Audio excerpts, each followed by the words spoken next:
ओम शांति, ओम शांति, ओम शांति। 31/5/25 प्रातः मुरली। ओम शांति। बाप दादा मधुबन। मीठे बच्चे, जब तक जीना है तब तक पढ़ना और पढ़ाना है। खुशी और पद का आधार है पढ़ाई। प्रश्न है, सर्विस की सफलता के लिए मुख्य गुण कौन सा चाहिए? उत्तर है सहनशीलता का। हर बात में सहनशील बनकर आपस में संगठन बनाकर सर्विस करो। भाषण आदि के प्रोग्राम लेकर आओ। मनुष्यों को नींद से जगाने के लिए अनेक प्रबंध निकलेंगे। जो तकदीरवान बनने वाले हैं वह पढ़ाई भी रुचि से पढ़ेंगे। गीत है, हमें उन राहों पर चलना है। ओम शांति। क्या विचार करके यहाँ मधुबन में तुम बच्चे आते हो? क्या पढ़ाई पढ़ने आते हो? किसके पास? बाप दादा के पास। यह है नई बात। कब ऐसा भी सुना कि बाप दादा के पास पढ़ने जाते हैं, सो भी बाप दादा दोनों इकट्ठे हैं। वंडर है ना? तुम वंडरफुल बाप की संतान हो। तुम बच्चे भी न रचता न रचना के आदि मध्य अंत को जानते थे। अभी उस रचता और रचना को तुमने नंबरवार पुरुषार्थ अनुसार जाना है। जितना जाना है और जितना जिसको समझाते हो उतनी खुशी और भविष्य का पद होगा। मूल बात है, अभी हम रचता और रचना के आदि मध्य अंत को जानते हैं। सिर्फ हम ब्राह्मणियाँ ही जानते हैं। जब तक जीना है अपने को निश्चय करना है कि हम बीके हैं और शिव बाबा से वर्षा ले रहे हैं।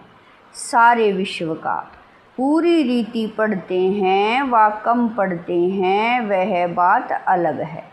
फिर भी जानते तो हैं ना, हम उनके बच्चे हैं। फिर प्रश्न उठता है पढ़ने अथवा न पढ़ने का। उस अनुसार ही पद मिलेगा।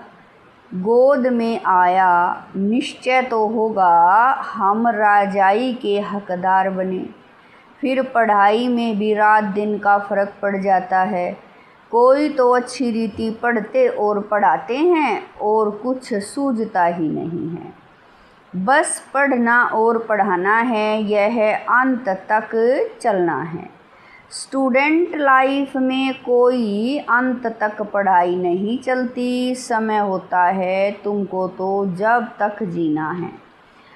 पढ़ना और पढ़ाना है। अपने से पूछना है कितने को बाप रचयिता का परिचय देते हैं। मनुष्य तो मनुष्य ही हैं। देखने में कोई फ़र्क नहीं पड़ता, शरीर में फ़र्क नहीं। यह अंदर बुद्धि में पढ़ाई गूंजती रहती है। जितना जो पढ़ेगा उतनी उनको खुशी भी रहेगी। अंदर में यह रहता है कि हमें नए विश्व का मालिक बनूंगा। बाबा कह रहे हैं अंदर में यह रहता है कि हम नए विश्व का मालिक बनूंगा। अभी हम स्वर्ग द्वार जाते हैं। अपनी दिल से सदैव पूछते रहो हमारे में कितना फ़र्क है। बाप ने हमको अपना बनाया है। हम क्या से क्या बनते हैं, पढ़ाई पर ही मदार है। पढ़ाई से मनुष्य कितना ऊंच बनते हैं, वह तो सब अलग काल क्षण भंगुर के मर्तबे हैं। उनमें कुछ भी रखा नहीं, जैसे कि कोई काम के नहीं। लक्षण कुछ भी नहीं थे, अब इस पढ़ाई से कितना ऊंच बनते हैं। सारा अटेंशन पढ़ाई पर देना है। जिसकी तकदीर में है उनकी दिल पढ़ाई में लगती है। औरों को भी पढ़ाई लिए भिन्न भिन्न रीति पुरुषार्थ कराते रहते हैं। दिल होती है उनको पढ़ाकर वैकुंठ का मालिक बनाएं। मनुष्यों को नींद से जगाने के लिए कितना माथा मारते रहते हैं और मारते रहेंगे। यह प्रदर्शनी आदि तो कुछ नहीं, आगे चलकर और प्रबंध निकलेंगे समझाने लिए। अभी बाप पावन बना रहे हैं तो बाप की शिक्षा पर अटेंशन देना चाहिए। हर बात में सहनशील भी होना चाहिए। आपस में मिलकर संगठन कर भाषणों आदि के प्रोग्राम रखने चाहिए। एक अल्फ पर भी हम बहुत अच्छा समझा सकते हैं। ऊंचे ते ऊंच भगवान कौन, एक अल्फ पर तुम 2 घंटा भाषण कर सकते हो, यह भी तुम जानते हो। अल्फ को याद करने से खुशी रहती है। अगर बच्चों को याद की यात्रा में अटेंशन कम है, अल्फ को याद नहीं करते हैं तो नुकसान ज़रूर होता है। सारा मदार याद पर है। याद करने से एकदम हेवन में चले जाते हैं। याद भूलने से ही गिर पड़ते हैं। इन बातों को और कोई समझ न सके। शिव बाबा को तो जानते ही नहीं, भले कितना भी कोई भव के से पूजा करते हों, याद करते हों, फिर भी समझते नहीं। तुमको बाप से बहुत बड़ी जागीर मिलती है। भक्ति मार्ग में कृष्ण का दीदार करने लिए कितना माथा मारते हैं। अच्छा, दर्शन हुआ फिर क्या? बाप दादा तो कुछ भी हुआ नहीं। दुनिया देखो किन बातों पर चल रही है।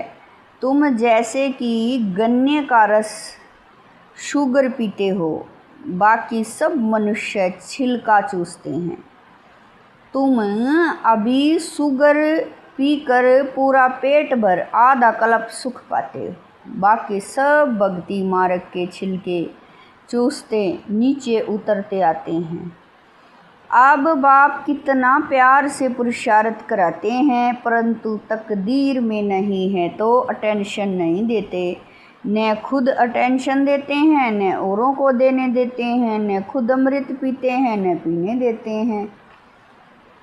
बाबा कह रहे हैं बहुतों की ऐसी एक्टिविटी चलती है, अगर पूरी रीति पढ़ते नहीं, रहम दिल नहीं बनते, किसका कल्याण नहीं करते तो वह क्या पद पाएंगे। पढ़ने और पढ़ाने वाले कितना ऊंच पद पाते हैं, पढ़ते नहीं हैं तो क्या पद होगा। वह भी आगे चल रिजल्ट का पता पड़ जाएगा, फिर समझेंगे। बरोबर बाबा हमको कितना वार्निंग देते थे। यहाँ बैठे हो, बुद्धि में रहना चाहिए। हम बेहद के बाप पास बैठे हैं, वह हमको ऊपर से आकर इस शरीर द्वारा पढ़ाते हैं। कल्प पहले मुआफिक, अब हम फिर से बाप के सामने बैठे हैं। उनके साथ ही हमको चलना है, छोड़ कर नहीं जाना है। बाप हमको साथ ले जाएंगे। यह पुरानी दुनिया विनाश हो जाएगी।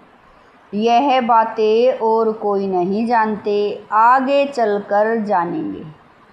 बरोबर पुरानी दुनिया ख़त्म होनी है, मिल तो कुछ भी नहीं सकेगा। यह बातें और कोई नहीं जानते, टू लेट हो जाएंगे। हिसाब किताब चुकतू कर सबको वापस जाना है। यह भी जो बाबा कह रहे हैं, यह भी जो सेंसेबल बच्चे हैं वह नहीं जानते। बच्चे वह जो सर्विस पर उपस्थित हैं, माँ बाप को फॉलो करते हैं। जैसे बाप रूहानी सेवा करते हैं वैसे तुमको करनी है। कई बच्चे हैं जिनको यह धुन लगी रहती है, जिनकी बाबा महिमा करते हैं, उन जैसा बनना है। टीचर मिलती तो सबको हैं, यहाँ भी सब आते हैं, यहाँ तो बड़ा टीचर बैठा है। बाप को याद ही नहीं करते तो सुधरेंगे कैसे। नॉलेज तो बहुत सहज है, 84 जन्मों का चक्कर है। कितना सहज, परंतु कितना माथा मारना पड़ता है। बाप कितनी सहज बात समझाते हैं। बाप को और 84 के चक्कर को याद करो तो बेड़ा पार हो जाएगा। यह मैसेज सबको देना है। अपनी दिल से पूछो, कहाँ तक मैसेंजर बना हूँ। जितना बहुतों को जगाएंगे उतना इनाम मिलेगा। अगर जगाता नहीं हूँ तो ज़रूर कहाँ सोया हुआ हूँ, फिर मुझे इतना ऊंच पद तो मिलेगा नहीं। बाबा रोज़ रोज़ कहते हैं शाम को अपना सारे दिन का पोता मेल निकालो। सर्विस पर भी रहना है। मूल बात है बाप का परिचय देना। बाप ने ही भारत को स्वर्ग बनाया था, अभी नरक है, फिर स्वर्ग होगा। चक्कर तो फिरना है, तमो प्रधान से सतो प्रधान बनना है। बाप को याद करो तो विकार निकल जाएंगे। सतयुग में बहुत थोड़े होते हैं, फिर रावण राज्य में कितनी वृद्धि होती है। सतयुग में 9 लाख फिर धीरे धीरे वृद्धि को पाएंगे। जो पहले पावन थे वही फिर पतित बनते हैं। सतयुग में देवताओं का पवित्र प्रवृत्ति मार्ग था, वही फिर अपवित्र प्रवृत्ति वाले बन पड़े हैं। ड्रामा अनुसार यह चक्र फिरना ही है। अब फिर तुम पवित्र प्रवृत्ति मार्ग के बन रहे हो। बाप ही आकर पवित्र बनाते हैं, कहते हैं मुझे याद करो तो विक्रम विनाश होंगे। तुम आधा कल्प पवित्र थे, फिर रावण राज्य में तुम पतित बने हो। यह भी तुम अभी समझते हो। हम भी बिल्कुल वर्थ नोटे पैनी थे। अभी कितनी नॉलेज मिली है जिससे हम क्या से क्या बनते हैं। बाकी जो भी इतने धर्म हैं यह ख़त्म हो जाने हैं। सब मरेंगे ऐसे जैसे जानवर मरते हैं। जैसे बर्फ़ पड़ती है तो कितने जानवर पक्षी आदि मर जाते हैं। नेचुरल कैलमिटीज़ भी आएंगी, यह सब ख़त्म हो जाएगा। यह सब मरे पड़े हैं। इन आँखों से जो तुम देखते हो वह फिर नहीं होगा। नई दुनिया में बिल्कुल ही थोड़े रहेंगे। यह ज्ञान तुम्हारी बुद्धि में है। ज्ञान का सागर बाप ही तुमको ज्ञान का वर्षा दे रहे हैं। तुम जानते हो सारी दुनिया में किचड़ा ही किचड़ा है। हम भी किचड़े में मैले पड़े थे। बाबा किचड़े से निकाल अब कितना गुलगुल बना रहे हैं। हम यह शरीर छोड़ेंगे, आत्मा पवित्र हो जाएगी। बाप सबको एक रस पढ़ाई पढ़ाते हैं, परंतु कईयों की बुद्धि बिल्कुल जड़ है, कुछ भी समझ नहीं सकते। यह भी ड्रामा में नूंद है। बाप कहते हैं इनकी तकदीर में नहीं है तो हम भी क्या कर सकते हैं। हम बाबा कह रहे हैं हम तो सबको एक रस पढ़ाते हैं, पढ़ते नंबरवार हैं, कोई अच्छी रीति समझकर और समझाते हैं। औरों का भी जीवन हीरे जैसा बनाते हैं, कोई तो बनाते ही नहीं। उल्टा अहंकार कितना है। जैसे साइंस वालों को माइंड का कितना घमंड है, दूर दूर आसमान को, समुद्र को देखने चाहते हैं। बाप कहते हैं इससे कोई फ़ायदा ही नहीं। मुफ्त साइंस घमंडी अपना माथा खराब कर रहे हैं। बड़ी बड़ी पगार उन्हों को मिलती है, सब वेस्ट करते रहते हैं। ऐसे नहीं कि सोनी द्वारिका कोई नीचे से निकल आएगी, यह तो ड्रामा का चक्र है जो फिरता रहता है। फिर फिर हम समय पर अपने महल जाकर बनाएंगे नई दुनिया में।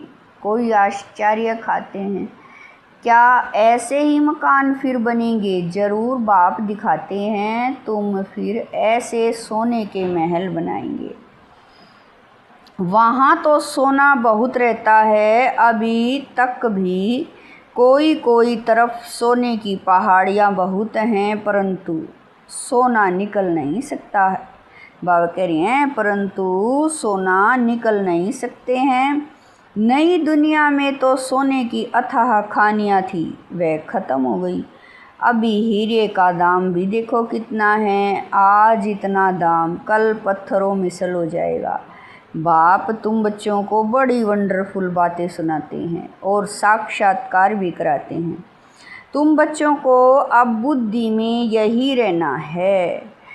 बाबा कह रहे हैं तुम बच्चों को अब बुद्धि में यही रहना है। हम आत्माओं को अपना घर छोड़े 5000 वर्ष हुए, जिसको मुक्ति धाम कहते हैं। भक्ति मार्ग में मुक्ति के लिए कितना माथा मारते हैं, परंतु अभी तुम समझते हो सिवाय बाप के कोई मुक्ति दे नहीं सकते, साथ ले नहीं जा सकते। अभी तुम बच्चों की बुद्धि में नई दुनिया है, जानते हो यह चक्र फिरना है। तुमको और कोई बातों में जाना नहीं है, सिर्फ बाप को याद करना है। सबको यही कहते रहो, बाप को याद करो तो विक्रम विनाश होंगे। बाप ने तुमको स्वर्ग का मालिक बनाया था ना, तुम मेरी शिव जयंती भी मनाते हो। कितना वर्ष हुआ? 5000 वर्ष की बात है। तुम स्वर्गवासी बने थे, फिर 84 का चक्र लगाया है। यह भी ड्रामा बना हुआ है, तुमको यह सृष्टि चक्कर आकर समझाता हूँ। अभी तुम बच्चों को स्मृति आई है बहुत अच्छी तरह से। हम सब से ऊंच पार्टदारी हैं, हमारा पार्ट बाबा के साथ है। हम बाबा की श्रीमत पर बाबा की याद में रहकर औरों को भी आप समान बनाते हैं। जो कल्प पहले थे वही बनेंगे, साक्षी होकर देखते रहेंगे और पुरुषार्थ भी कराते रहेंगे। सदा उमंग में रहने के लिए रोज एकांत में बैठकर अपने साथ बातें करो। बाकी थोड़ा समय इस अशांत दुनिया में है, फिर तो अशांति का नाम नहीं रहेगा। कोई मुख से कह न सके कि मन की शांति कैसे मिले। शांति के लिए तो जाते हैं, परंतु शांति का सागर तो एक बाप ही है, दूसरे कोई पास यह वस्तु है नहीं। वैसे तुम बच्चों की बुद्धि में गूंजना चाहिए, रचता और रचना को जानना, यह है ज्ञान। वह शांति के लिए, वह सुख के लिए। सुख होता है धन से, धन नहीं तो मनुष्य काम का नहीं। धन के लिए मनुष्य कितना पाप करते हैं। पाप ने बाबा कह रहे हैं धन के लिए मनुष्य कितना पाप करते हैं। बाप ने अथाह धन दिया है, स्वर्ग सोने का है, नरक पत्थरों का। अच्छा, मीठे मीठे शकील दे बच्चों प्रति माता पिता बाप दादा का याद प्यार और गुड मॉर्निंग। रूहानी बाप की रूहानी बच्चों को नमस्ते। हम रूहानी बच्चों की रूहानी माता पिता बाप दादा को दिलवा जान शिकवा प्रेम से याद प्यार गुड मॉर्निंग नमस्ते। ओम शांति। मेरे बाबा मीठे बाबा प्यारे बाबा, लाख लाख शुक्रिया मेरे बाबा। धारणा के लिए मुख्य सार हैं। नंबर 1, समय निकाल एकांत में अपने आप से बातें कर अपने को उमंग में लाना है। आप समान बनाने की सेवा के साथ साथ साक्षी होकर हर एक के पार्ट को देखने का अभ्यास करना है। नंबर 2, बाप को याद कर अपने आप को सुधारना है। अपनी दिल से पूछना है कि मैं मैसेंजर बना हूँ, कितनों को आप समान बनाता हूँ। वरदान है, श्रेष्ठ पुरुषार्थ द्वारा फाइनल रिजल्ट में फर्स्ट नंबर लेने वाले उड़ता पंछी भव।